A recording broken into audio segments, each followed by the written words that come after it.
নমস্কার, আমি স্বপন। ইভিএম নিউজে আপনাদের সকলকে স্বাগত। এই মুহূর্তে আরজি কর হাসপাতালে গণধর্ষণ আর হত্যা, এক চিকিৎসক ছাত্রীকে গণধর্ষণ করে হত্যা করার ঘটনায় উত্তাল গোটা বাংলা, শুধু বলবো না, বাংলার সীমানা ছাড়িয়ে গোটা ভারতবর্ষে সমস্ত চিকিৎসা মহলে কার্যত তারা প্রতিবাদের ঝড় বইছে। আমরা এরকম একটা পরিস্থিতিতে আজকে পেয়ে গেছি পিজি হাসপাতালের রেডিওথেরাপি বিভাগের প্রাক্তন অ্যাসিস্ট্যান্ট প্রফেসর ডক্টর অনিন্দ্য চক্রবর্তীকে। তিনি পিজি হাসপাতালের সঙ্গে কম বেশি 19 বছর নানানভাবে যুক্ত ছিলেন। আমরা ডাক্তারবাবুর কাছ থেকে আজকের এই ঘটনা, তার যে এই ঘটনার যে অভিঘাত এবং এই ঘটনার আজকে যে সিবিআই তদন্ত, আমরা শুরুটাই করব এই সিবিআই তদন্ত কলকাতা হাইকোর্ট এই মুহূর্তে দিয়েছেন। অনিন্দ্যবাবু, প্রথমেই আপনাকে আমাদের ইভিএম নিউজের তরফ থেকে আপনাকে অভিনন্দন, আমরা স্বাগত জানাচ্ছি। আপনি আমাদের কাছে আপনার মূল্যবান সময় রেখে আপনি আমাদের কাছে এসেছেন, ধন্যবাদ। আমাদের প্রথম যে বিষয়টা জানার, আজকে খুব গুরুত্বপূর্ণ ডেট, যে রাজ্য সরকার এবং তার পুলিশের ওপর অনাস্থা রাজ্যের মানুষের আগেই তৈরি হয়েছে, হাইকোর্ট আবার নতুন করে অনাস্থা দেখালো, সিবিআই তদন্ত দিল। আপনার কি মনে হয় এটা সিবিআই তদন্তের প্রয়োজন আছে এই ঘটনাটার উপর? প্রয়োজন তো প্রথম মুহূর্ত থেকে ছিল, যেভাবে ঘটনাগুলো এগোচ্ছে বা শুরু হয়েছিল প্রথম মুহূর্ত থেকেই ছিল। আপনি একটা কথা বলুন, একটি জীবী বলবো, কারণ তার জীবন আছে। একটি জীবের নাম উল্লেখ করতে হয়, তার নাম হচ্ছে সন্দীপ ঘোষ। তাকে বারংবার দুর্নীতির অভিযোগ থাকা সত্ত্বেও আরজি কর হাসপাতালের মতন একটা হাসপাতালের অধ্যক্ষ করে রেখে দেওয়া হয়েছিল। ট্রান্সফার করার 1.5 মাসের মধ্যে আবার ফিরিয়ে আমি জানি না এরকম ঘটনা আর আছে কিনা, অন্য কোনো ডাক্তার এত ভাগ্যবান কিনা যে ট্রান্সফার করে দেওয়ার 1.5 মাসের পরে তাকে আবার ফিরিয়ে আনা হয়েছে। গতকাল তিনি পদত্যাগ করেছেন বা পদত্যাগ করতে বাধ্য হয়েছেন, যাই হোক, তার কয়েক ঘন্টার মধ্যে আরেকটি প্রাইম হাসপাতালে, ন্যাশনাল মেডিকেল কলেজে তাকে আবার অধ্যক্ষ করা হয়েছে। কি স্বার্থ জড়িত আছে সরকারের? আমি কোনো রাজনৈতিক কথা বলছি না স্বপনবাবু, কিন্তু সরকারের কি স্বার্থ জড়িত আছে যে এরকম একটি মানুষকে এরকম প্রাইস পোস্টিং দিয়ে রাখতে হবে? এখানেই তো প্রথম সন্দেহের উদ্বেগটা হয়, এবং সিবিআই আগে প্রথমে এইটা দেখুক। মানে আমি আপনাকে বলি, শুভেন্দু অধিকারী কিছুক্ষণ আগেই তিনি প্রেস সাংবাদিকদের মুখোমুখি হয়েছিলেন, সেখানে তিনি আপনার ঠিক এই কথার প্রতিধ্বনি আমি তার মধ্যেই পেলাম। তিনি বলছেন সিবিআই এসে 3টে নাম বলছে, একজন স্বাস্থ্যক্ষেত্র যিনি কার্যত দখল নিয়ে রেখেছেন বলে তিনি অভিযোগ করছেন, শোনা যায়, এবং তিনি সেটা একদম স্পেসিফিক্যালি শুভেন্দু অধিকারীর কথাকেই আপনাকে আমি উদ্ধৃত করে বলছি। এসপি দাস, এই এসপি দাস, তিনি শুভেন্দু অধিকারী বলছেন তিনি হচ্ছেন মমতার ক্লোজ ফ্রেন্ড। আচ্ছা। এবং তিনি কার্যত চালান স্বাস্থ্য দপ্তরটা, তিনিই কার্যত চালান, অলিখিতভাবে তিনি স্বাস্থ্যমন্ত্রী বোধহয় বটে। এইরকম একজন প্রভাবশালী লোক, তাকে ডাকা উচিত সিবিআই এর। বিনীত গোয়েল, তাকে ডাকা উচিত সিবিআই এর, এবং সন্দীপ ঘোষ আপনি যাকে বলছিলেন তাকেও ডাকা উচিত সিবিআই এর। এই 3জন ব্যক্তি সম্পর্কে আপনাদের কি কোনো ধারণা আছে? আপনি তো চিকিৎসার সঙ্গে এতদিন ধরে। এসপি দাসের কথা আমরা শুনেছি, এখনো পর্যন্ত কংক্রিট যিনি, যখন শুভেন্দু বাবু, উনি বিরোধী দলনেতা, উনি সরকারে ছিলেন দীর্ঘ সময়, মানে শাসক দলের সঙ্গে যুক্ত ছিলেন, উনি অনেক কিছু জানেন, তার কথা তো আমি উড়িয়ে দিতে পারছি না। কিন্তু এরকম প্রভাব আছে, এরকম একটি ব্যক্তি, ডাক্তার বলতে হয়, আগে নামের আগে ডাক্তার আছে, ডাক্তারিটা পাশ করেছেন এই পর্যন্ত, এরকম কথা আমরা শুনেছি, আমরা বহু জায়গা থেকে শুনতে পাই যে তারাই সব কিছু চালনা করে। আরেকটা কথা বলুন, এই প্রসঙ্গে বলছি স্বপনবাবু, আজকে 13 বছর হয়ে গেল, 2011 সাল থেকে আমাদের রাজ্যে, আমি একজন ডাক্তার হয়ে ফল অসুবিধাগুলো ভোগ করেছি, সবাই ভোগ করে, কেন একজন পূর্ণ সময়ের স্বাস্থ্যমন্ত্রী নেই? স্বাস্থ্যমন্ত্রীকে স্বাস্থ্য ভবনে কদিন দেখা গেছে গত 13 বছরে? 13 দিন কি দেখা গেছে? তার এত বড় দলে, এত বড় সরকারে একজন ব্যক্তিও নেই যিনি স্বাস্থ্য দপ্তরের দায়িত্ব নিতে পারেন পূর্ণ সময়ের জন্য। তো সেখানে তো এই ধরনের ঘটনা ঘটতেই থাকবে, যেখানে পূর্ণ সময়ে স্বাস্থ্যের মতো, রাজ্যে যে দপ্তরগুলো রাজ্যের হাতে আছে, তার সবচেয়ে গুরুত্বপূর্ণ একটি হচ্ছে স্বাস্থ্য। সেই স্বাস্থ্য দপ্তরে কোনো পূর্ণ সময়ের মন্ত্রী নেই। মুখ্যমন্ত্রী, তিনি বিভিন্ন দায়িত্ব সামলাচ্ছেন, তারপরে তিনি স্বাস্থ্য দপ্তর সামলাবেন কি করে পুরো সময় দিয়ে?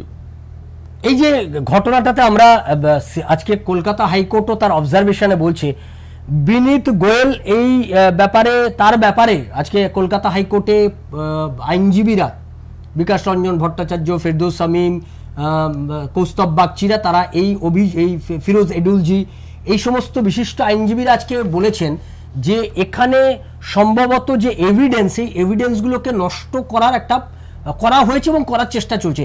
কি ধরনের এভিডেন্স নষ্ট করা হতে থাকে সাধারণত এই ধরনের মামলাতে? আপনি তো দীর্ঘদিন ডাক্তারি পেশার সঙ্গে যুক্ত, এই ধরনের ঘটনাতে কি ধরনের এভিডেন্স থাকতে পারে এবং সেই এভিডেন্সগুলো কতটা এরা ক্ষতিগ্রস্ত এখনো করে দিতে পারে বলে আপনার মনে হচ্ছে? হ্যাঁ, ক্ষতিগ্রস্ত অনেকটাই করতে পারে এবং আমার ধারণা অনেকটা হয়েওছে।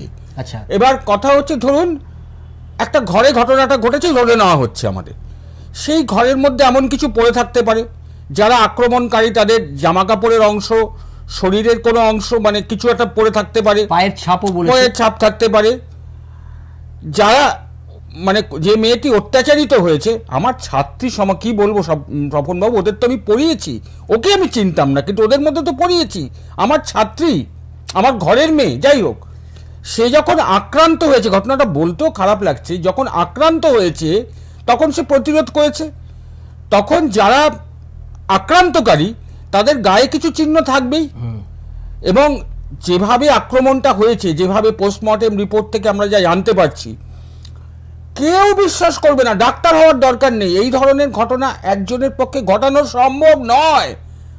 আমি সেই সিমেন্ট পাওয়া গেছে কিনা এসব তো পরের কথা, যেভাবে হয়েছে, পেলভিক ফ্র্যাকচার হয়েছে, কলার বোন ফ্র্যাকচার হয়েছে, আরো অনেক কিছু হয়েছে, এটা একজনের পক্ষে সম্ভব না।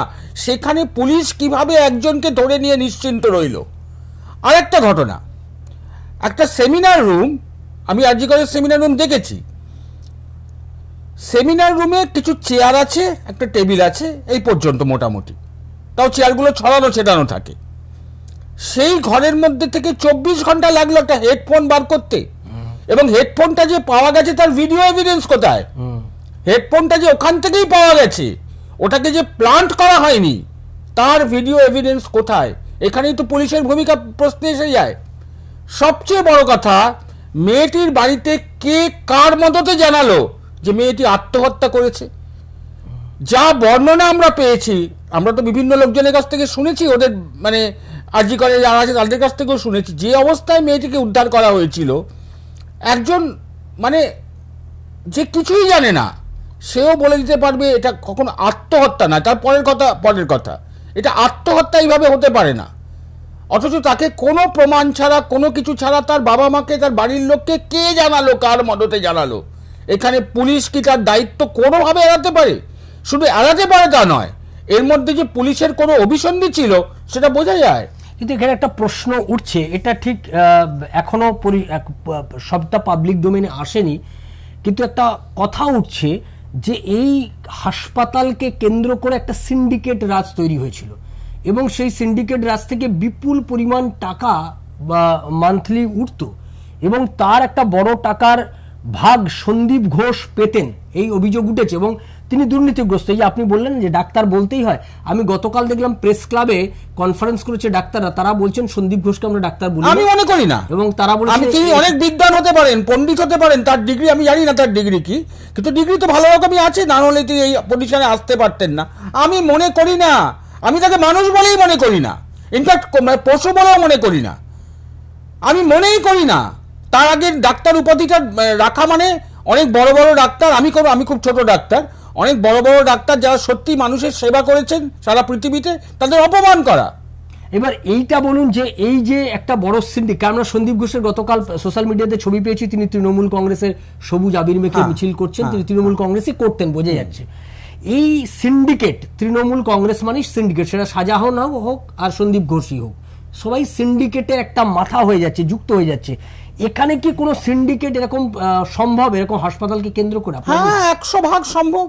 বিশেষ করে সেখানে যদি হাসপাতালের যিনি মাথা, তার যদি মদত থাকে, এবং তারও যারা মাথা, আমি জানি না কে মাথা জানি না, কিন্তু তারও যারা মাথা, তাদেরও মদত থাকে, এই সিন্ডিকেট না চালানোর কোনো কারণ নেই। এবং এই কারণে এই সবের মধ্যে এই মেয়েটি জড়িয়ে পড়েছিল কিনা আমি তাও জানি না, মানে সে কিছু জানতে পেরেছিল কিনা, আমি এগুলো সবই কাল্পনিক কথা হচ্ছে, কিন্তু সম্ভাবনা তো থাকছেই। তার জন্য তাকে মৃত্যুবরণ করতে হলো কিনা আমি সেটাও জানি না। এখানে ধর্ষণ তো হয়েছেই, কিন্তু ধর্ষণটা মুখ্য উদ্দেশ্য না মেয়েটিকে পৃথিবী থেকে সরিয়ে দেওয়াটা মুখ্য উদ্দেশ্য, সেটা সিবিআই দেখুক। না, আমার একটা জিনিস আমার কাছে পরিষ্কার নয় যে 5 জন মিলে বা 4 জন, যেটা আমি দেখলাম যে 150 গ্রাম মতো স্পাম পাওয়া গেছে এরকম একটা কথা, যেটা একজন মানুষের পক্ষে এই স্পাম দেওয়া সম্ভব না, তার মানে 2 জন বা 3 জন এরকম কিছু একটা সংখ্যা, 3 এর কম হতে পারে না, হতে পারে 3 জন হতে পারে। তা আপনি আমাকে এইটুকু বলুন যে 3 জন মিলে একটা ছাত্রীকে ধর্ষণ করার পেছনে সাইকোলজিটা কি থাকতে পারে? শুধুই ধর্ষণ করা, এটা কি শুধুই একটা ধর্ষণ, মানে কামদুনির মতো একটা ধর্ষণ করে? না, ধর্ষণটা তো আনুষঙ্গিক। আচ্ছা, সুযোগ পেয়েছে ধর্ষণও করে নিয়েছে। আচ্ছা, কিন্তু তাকে এমনও হতে পারে, আমি এগুলো আবার বলছি হতে পারে স্তরে, যে তাকে সরিয়ে দেওয়াটার একটা উদ্দেশ্য ছিল, তাকে সরিয়ে কারণ দেখুন একটা হাসপাতালে সিকিউরিটি বলে কিছু নেই। কালকে মানে আরেকটা চ্যানেলে আমি বলছিলাম সিকিউরিটি কিছু নেই। মানে 5 বছর আগে একটা বিশাল আন্দোলন হয়েছিল, আমি সামনের সারিতেই ছিলাম সেই সময়, জুনিয়রদেরই আন্দোলন, 2019 আপনার হয়তো মনে আছে, প্রায় এরকম সময় হয়েছিল। তো সেই সময় মানে আমরা রুগীদের স্বার্থের কথা ভেবে এবার কাজে ফিরেও এসেছিলাম। আমরা স্বার্থ বিঘ্নিতও করি, আমরা পারি না, সেটা সাধারণ মানুষের স্বার্থ বিঘ্নিত করতে পারি না। কিন্তু সেই সময় কিন্তু এই আশ্বাস নির্দিষ্টভাবে দেওয়া হয়েছিল, তখন এনআরএস জুনিয়র ডাক্তারদের মারধর করা হয়েছিল, সেই নিয়ে শুরু হয়েছিল। নির্দিষ্ট আশ্বাস প্রশাসনের তরফে দেওয়া হয়েছিল। আমি জানতে চাই প্রশাসনের কাছে তার একটিও বলবৎ হয়েছে? যাই হোক, সিকিউরিটির ব্যাপারটা হলো। এবার কিছু তো আছে, একটা হাসপাতালের মধ্যে একজন বলা হচ্ছে সিভিক ভলান্টিয়ার গিয়ে সব কাণ্ড করে এলো, কেউ কিচ্ছু জানতে পারলো না।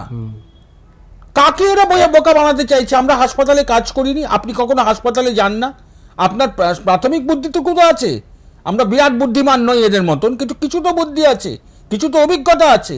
এটা সম্ভব কখনো একা একা একজন গিয়ে করে দিয়ে চলে এলো? এটা নিয়েই প্রশ্ন উঠেছে এবং সিবিআই তদন্তে নিশ্চয়ই আস্তে আস্তে খুলবে। আমরা একদম লাস্টের দিকে চলে আসছি। আমি আরেকটা বিষয়, আপনি 2019 নিয়ে বললেন, আজকে একজন ছাত্র তার বাবা একটা অভিজ্ঞতার কথা বলছিলেন, এই সন্দীপ ঘোষ সম্পর্কে তিনি কমপ্লেন করেছেন, আমি শুনেছি, যে তিনি তার ছেলে যেহেতু এই আন্দোলনের সামনের দিকে ছিল, তাই তার ছেলেকে ফেল করিয়ে দেওয়া প্র্যাকটিক্যালে।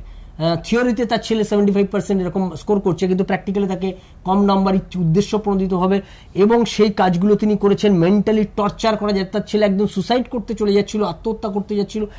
এই যে ধরনের ঘটনা, এই ঘটনাটা কি আপনি মনে করেন ওই ছাত্রের বাবা যে অভিযোগটা করছেন সেই সন্দীপ ঘোষের বিরুদ্ধে একদম স্পেসিফিক্যালি ক্যাটেগরিক্যালি নাম ধরে বলছেন, এটা কি এর মধ্যে কতটা সত্যতা আছে বলে আপনার? থাকতেই পারে। আচ্ছা, থাকতেই পারে। আমি যদি চাই, দেখুন থিওরিটিক্যালি কি হয়, খাতাটা আপনার হাতে আছে, আপনি চ্যালেঞ্জ করতে পারেন, কিন্তু ওরাল প্র্যাকটিক্যাল যখন একজন পরীক্ষার্থী, এর তো কোনো ভিডিও রেকর্ডিং হয় না, বা যদি বা রেকর্ডিংও হয়, আমি আপনাকে এমন এমন প্রশ্ন করতে পারি, ইররিলেভেন্ট প্রশ্ন করতে পারি, প্রশ্নকর্তার হাতে তো কিছু বেঁধে দেওয়া নেই। আমি ইচ্ছে করে তাকে ফেল করিয়ে দিতে পারি, দুটো প্রশ্ন জিজ্ঞেস করে বলে যা বাবা, বসে শূন্য বসিয়ে দিতে পারি, হতেই পারে। ফেল করানো কোনো, আমি নিজে পরীক্ষা নিয়েছি, অতএব জানি তবে ব্যাপারগুলো। ফেল করাতে চাইলে করানোই যায়। আচ্ছা, ফলে এই যে একটা ঘটনা, আমরা কখনোই ভাবি না, মানে সাধারণভাবে যারা ডাক্তার, যারা চিকিৎসক, কখনোই আমরা চাই না যে একটা ছেলে ফেল করে যাক। চেষ্টা করি শেষ পর্যন্ত যেটুকু বার করে নেওয়া তাকে দিয়ে বার করার চেষ্টা করি। কিন্তু আবারও বলছি, আপনি যার কথা বলছেন তাকে মানে ওই প্রাণী বলা যায় প্রাণ আছে বলে, আমি মানুষ বা পশু কিছুই বলতে চাই না। তো এরা তো সব পারে। মানে এই যে একটা রাজনীতিকরণ হয়ে গেল, মানে সরকারের প্রশাসনের প্রায় সর্বত্রই এই যে একটা দলীয় কর্মীদেরকে রাখা এবং তাদেরকে সামনে রেখে দলীয় আনুগত্য তৈরি করা, সেটা বাই ফোর্স। আপনি সরকারের বিরুদ্ধে কিছু কথা বললেই আপনাকে অন্য চোখে দেখা হবে, আপনাকে বাঁকা চোখে দেখা হবে, আপনার প্রতি প্রতিশোধমূলক কাজ করা হবে। এই যে একটা প্রশাসন, মমতা ব্যানার্জি এসে, আমরা যা অভিযোগ পাচ্ছি বিরোধী দলগুলোর কাছ থেকে, মমতা ব্যানার্জি প্রশাসন এটা চালু করলো এবং সেখানে দুর্নীতিটা একটা বড় ইস্যু। দুর্নীতির কারণেই কি বলি হয়ে যেতে হলো এই মেয়েটাকে? এই প্রশ্ন কিন্তু এখন উঠছে। আপনারা ডাক্তাররা ঠিক কি শেষ পর্যন্ত কি কনক্লুশনে পৌঁছতে চাইছেন, যে দুর্নীতির বলি কি এটা? আপনারা তো ওই ভেতর প্রশাসনটা অনেকদিন সেটাই তো জানতে চাওয়া হচ্ছে, সেটাই আমাদের জানা দরকার, যে এটা কি এটা তাৎক্ষণিক মানে উত্তেজনার বসে একটা রেপ অ্যান্ড মার্ডার হয়েছে, নাকি এটা প্রি প্ল্যান? এটা প্রি প্ল্যান ছাড়া পুরো জিনিসটা শুনে যা মনে হচ্ছে, আমরা তো পুলিশের লোক না, ইনভেস্টিগেশন করা আমাদের কাজ নয়, কিন্তু এই যেভাবে করা হয়েছে হাসপাতালের ভেতরে, এখানে মানে যদি আগে থেকে চিন্তা ভাবনা না করা হয়, প্ল্যানিং না করা হয়, তাহলে এটা হতে পারে না। এমনও হতে পারে ওই সময় মেয়েটিকে কেউ থ্রেট, এটা বলছি, আবারও বলছি, হতে পারে, শোনা যাচ্ছে, এগুলো শোনা কথা, সত্যি মিথ্যে তো বলতে পারবো না, কেউ বা কারা গিয়ে থ্রেটেন করেছিল, সেখানে একটা মানে বাদানুবাদ হয়, তারপরে মানে তারা মনে করে হয়তো যে তাকে আর পৃথিবীতে রাখার দরকার নেই, তার আনুষঙ্গিক ঘটনা হতে পারে ধর্ষণ। আচ্ছা, হতেই পারে, সেটা আনুষঙ্গিক ঘটনা, ধর্ষণের হয়তো প্রধান উদ্দেশ্য নয়। আচ্ছা, সেই জন্যই হয়তো এই সন্দীপ ঘোষ এন্ড কোম্পানির এখন মাথায় উঠেছে এটাকে চেপে দেওয়া, আসল সত্য বেরিয়ে পড়বে। আসল সত্যের ক্ষেত্রে আরেকটা যেটা লাস্ট কোশ্চেন আমি করব, মন্ত্রী পুত্রের নাম শোনা যাচ্ছিল, একজন প্রাক্তন মন্ত্রী, তিনি এই সিবিআই তদন্ত ঘোষণার সাথে সাথেই তিনি টিভি চ্যানেলের সামনে এলেন, এতদিন তিনি আড়ালে ছিলেন। তিনি দাবি করছেন তার ছেলে ওখানে 2017 সাল থেকে পাশ করে গেছে। আচ্ছা, কলেজ পাস আউট হলে কি কলেজের সঙ্গে তার যোগাযোগ কেটে, যেরকম তো আমরা বহু ক্ষেত্রে কলেজগুলোতে দেখেছি প্রাক্তন ছাত্র 10 বছর ধরে কলেজ রাজনীতি বা কলেজের সঙ্গে কানেক্টেড রয়েছে পলিটিক্যাল কারণে, অন্য কারণে, সেক্ষেত্রে কি এই মন্ত্রীপুত্র 2017 সালে ওখান থেকে পাস আউট হয়েছেন, তিনি আজকে এখন দাবি করলেন প্রাক্তনী, যে কোনো সময় কলেজে যেতে পারেন, আমরা যাইনি, আজও যাই না, আমরা তো এত বছরের প্রাক্তনী হয়ে গেছি। আমি তো নীলরতনের ছাত্র, নীলরতনে যাই না, কোনো সমস্যা হলে যাব না, বা অন্য কোনো কারণে যেতে পারি, সমস্যা ছাড়াও তো অন্য কোনো কারণে যেতে পারি।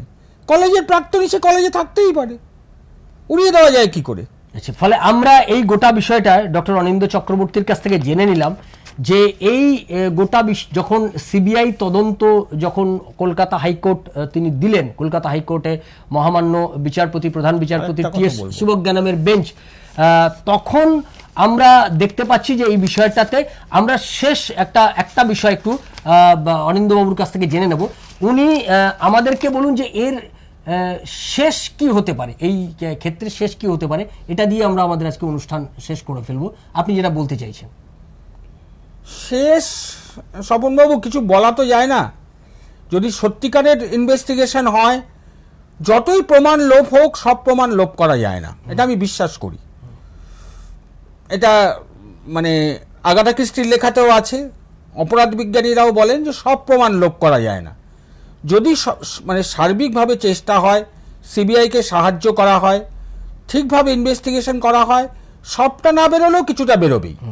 এতক্ষণ আমি কিছু কিছু কথা বললাম, এগুলো হাইপোথেটিক্যাল কথা, কিন্তু হাইপোথিসিস যখন বলছি তখন তার মধ্যে কিছু কারণ থাকে সেগুলো বলার, আমাদের কাছেও কিছু ইনফরমেশন আসে, এর মধ্যে কোনটা সত্যি সেটা বার করুক, বার করতেই হবে, এটা আমাদের চাপ যে বার করতেই হবে, কারণ না হলে এরকম ঘটনা ঘটতেই থাকবে। আজকে হবে, এটা আমি প্রথম দিনও বিভিন্ন জনকে বলেছি, হবে, একটা আন্দোলন হলো, সই সংগ্রহ হলো, মোমবাতি মিছিল হলো, 15 দিন পরে সবাই ভুলে গেল, স্তিমিত হয়ে গেল।